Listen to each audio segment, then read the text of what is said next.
I follow the French brand Baltic from the beginning on when they presented their first watch, the Bicompax chronograph. Quite an interesting watch, caught some attention, but was kind of raw. But this brand really has made a development, and the watches now are interesting and more refined. And their latest is the Hermétique Tourer that I will show you in this video.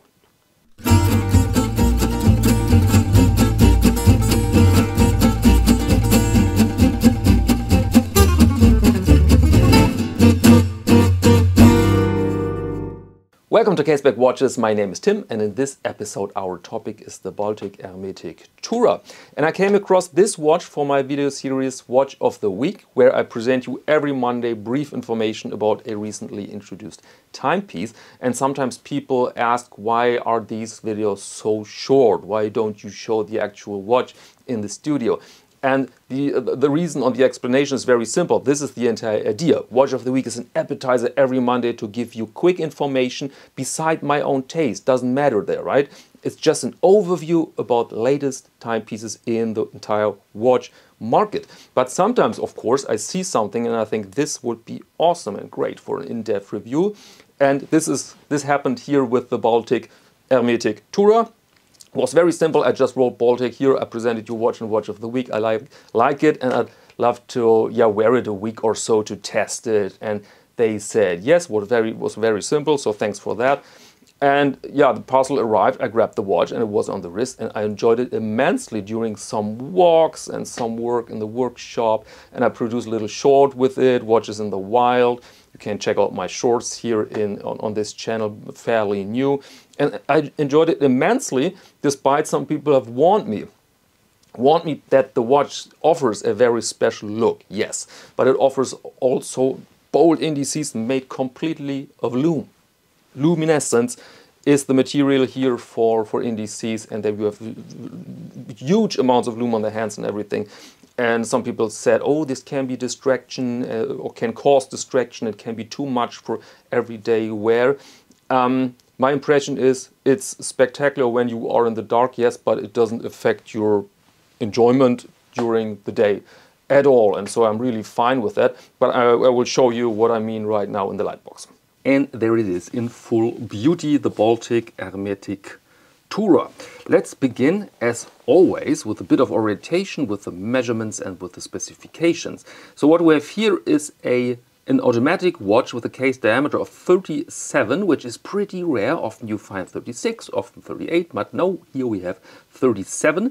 The length, the lug to lug, is 46. The height is 10.8, so relatively slender watch. Then we have a very convenient lug width of 20 millimeters. The watch is equipped now with a sapphire crystal anti-reflective coating and the Miyota 9039. And the watch is watertight up to 150 meters, so relatively hassle-free and tough specs. And the price for this ensemble here with the rubber strap is 550 euros. With VAT. So without VAT you are around, what is it then? 450, so 480 US dollars I would say is the price for America and other regions in the world. So relatively affordable piece, but again we have that Miyota, we have some rather affordable components like this rubber strap here, which is very affordable when you buy it wholesale. But overall decent package as we know it from this brand, from Baltic. And now let's dive into the design. First you see that the watch is super functional and legible. We have large numerals on 12, 3, 6 and 9. We have large indices. We have relatively large hands. And the lume is the most insane thing I think I've ever seen on a watch. Look at that. And this lume starts not only when it's super dark outside, it starts when you go into a staircase with lights off. Then it really starts to shine. You can't use it to read the newspaper. Basically, I'm exaggerating a bit, but it's pretty impressive.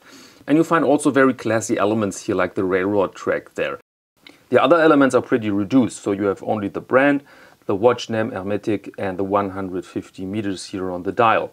So the dial you can choose now with 3 colors: blue, some sort of beige and this brown, and I opted for this brown because I imagined that it would be a strap monster, and I will demonstrate this. You can also buy the watch with a bracelet, and normally I say buy it with a bracelet, buy it with a bracelet, buy it with a bracelet, but here it's the look is yeah, okay, but it's not super exciting, to be honest, so I ordered this just on the strap. And the brown here is well chosen. You don't have anything which comes out of the dog. It's a rich, warm, nice color, really. Then we have a very interesting feature. This is the crown. This is I don't know how to call it, some sort of sunken-in crown. So it's not really handy when you had a hand-wound watch, but this Miyota you don't need to wind at all. Works fine, and so this lets room for this nice crown, which is, yes, comfortable, absolutely, because you have no close contact anymore between your skin and the crown of your watch. And now to the case, also very well done. Look at this, nice form, really nice form. Looks a bit like vintage Rolex, but not a copy. And you have here a very nice high polished facet along the crystal here. And then you have brushed sides and brushed lugs. And you have something very interesting. I've noticed that the edges are a bit rounded. It looks a bit like a vintage watch that was polished one time. And you might say, no, well, this is not good. I want sharp edges. I personally don't want sharp edges, because often these razor sharp edges are the sign of a micro brand that doesn't take care so much about details, because you need an extra step of work to round these edges in a nice way. And Baltic is not a micro brand, and with that they demonstrate that they really have control over these details. And this is, of course, for us watch boy very good to know. And now let's operate the watch. And here, of course, you have a bit of a weakness because of the crown. A large crown is comfortable, let's face it. A smaller crown is not super comfortable to handle. And so pulling out the thing is easy. Feels a bit like a Seiko 5, if you know what I mean. Then the crown is here, same type of crown basically. And this goes smoothly, this goes really nice. And now you have only one position, because this is the no date version. And now you can set the hands. And this feels very good, not because the Miyota is a super luxurious movement. It feels good because here's obviously a very strong rubber sealing around the stem. And yet that gives the movement a more luxurious feeling than earned. Let's put it that way. And you see this is, of course, not super comfortable to set the time, because you have handled this small crown. But these watches are fairly accurate, and so you don't have to correct here every day something. And so for me this is perfectly fine. I'm happy to have this crown because, again, it's very comfortable. And now let's put it on the wrist. 37mm watch, 17cm wrist, and there you go with it. White shirt for little distraction. And this rubber strap, by the way, I wear only for this video because it's November here and there is no need to wear rubber in the winter, at least I think that. And so I put this on only for this video, but now I can show you some combinations how you can, yeah, even enhance this nice watch. So here you have really matching colors, matching brown, but of course you can work with a contrast. For example, a brighter strap.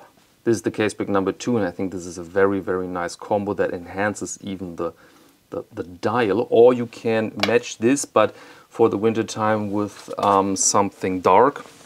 And so you can choose the same color, but with a fine and luxurious, more luxurious leather strap.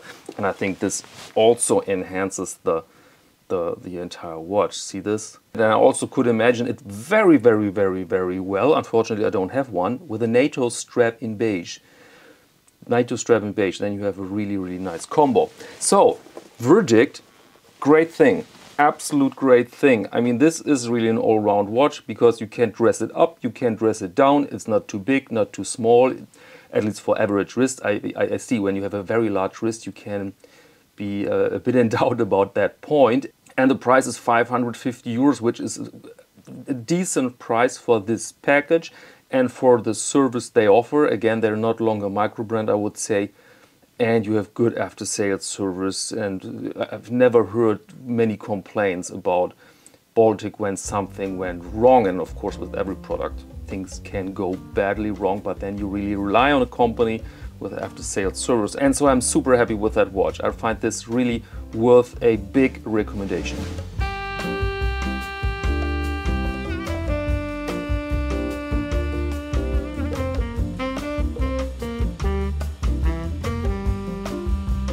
Okay, welcome back, and now I have the pleasure again to show you some watches viewers have sent me to caseback@icloud.com. Ladies first, I think. This one comes from Tamika from the United States. And she writes, "Hi Tim, the last time I wrote you, I presented my summer watch, the yellow dial Laurier Racer chronograph with a reliable seagull movement. This time I'm sharing my fall watch, a time only with a tiger eye dial from little known micro brand Impossible Watch Company, or IMP for short. The beautiful dial projects warmth and its colors bring about thoughts of autumn. I also refer to this as my comfort confidence watch because this earthly precious stone is believed to have fortifying and motivational powers, allowing the wearer to tap into an inner strength, providing protection against self-sabotage and raising one's self-confidence to the surface where it belongs, or so I've heard, read. So if I'm ever feeling in a slump, I reach for this watch and without fail, it works." Interesting piece. I mean, I've never heard of this brand, to be honest, but this is a really beautiful piece. And this image, ladies and gentlemen, is more a composition than an ordinary image, because you find there this orange from the dial on her suede leather jacket, and you find the brown on the dial in her skin tone, and so very, very nice. This lady really has style and sense for colors. So Tamika, thank you very much for sending this wonderful photo in. And the next image here comes from Martin, also from the US, and he writes, "This time we show off a 1990 Seiko watch issued to British RAF pilots, and the reference here is 7120. This watch reference was designed for and exclusively issued to British Royal Air Force pilots from the mid-80s up to the 90s. These watches are using the Seiko 7828 movement, which was the world's first quartz analog chronometer module. It is known to be very robust, contains no plastic parts, uses 15 jewels and is fully serviceable. In the background you can see a British-made AV-8C Harrier jet, which is the type of aircraft that would have carried a pilot wearing a Seiko watch like the one in the photo. The photo was taken at the Pacific Coast Air Museum in Santa Rosa, California." Yeah. Great image, and I had a bit of a conversation with Martin about the Harrier, more about the Harrier than the watch, because I had a modeling kit from that Harrier when I was a kid from the company Revell was the name. I don't know if this was a German thing or a European thing or French. No idea if they're still around. And Martin said, "Yeah, I remember these kits because it was terribly difficult to handle these tiny parts. And the glue, which is exactly true, was a nightmare to make good models from these kits." And nowadays, believe it or not, you have this super glue that glues parts, plastic, metal, everything you can imagine, but it doesn't glue your fingers. Can you believe that? Doesn't glue your finger, which is an immensely important improvement if you ask me. So I remember very well that aircraft, but my knowledge about the watch is pretty limited, let's say. So Martin, thank you very much to enlarge our knowledge here with this wonderful image. And dear viewer, if you want to participate here in this show with your own images, sites, watches, everything all together, then you can send in images to caseback@icloud.com. Alright, and that's all for this video. Thank you very much as always for your attention, and see you next Friday.